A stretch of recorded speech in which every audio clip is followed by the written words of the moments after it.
So several years ago, I met Pastor Naz at the Atlanta State Capitol. A friend of ours was being sworn into the legislature, and he was stateside raising support for his ministry. I immediately fell in love with him after I heard what he was doing and the difference he was making in Pakistan.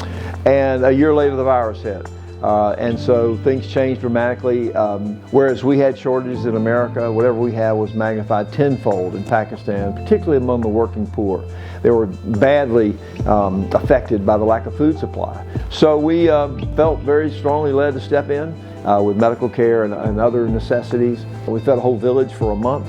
A flood hit not long afterward. I didn't even know Karachi's a port city, and it's very low to sea level, and so they had significant floods. We helped fund some of the flood repair and damage mitigation there.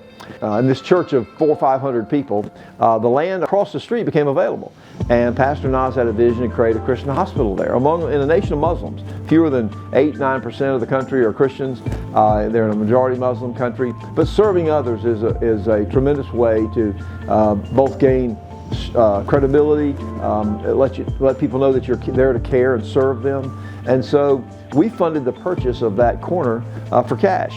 As fate would have it, shortly thereafter, Pastor Naz's success, growing by dozens and dozens, got the attention of some Taliban terrorists. And they assaulted Pastor Naz and beat him up badly, and they put out a death warrant on Pastor Naz. His life was not his own. He had to flee the country. His family had to flee. They even recorded a video in mass with guns, calling him by name and saying they were going to come and find him and kill him. Since he's been in America, we've continued our support of his ministry.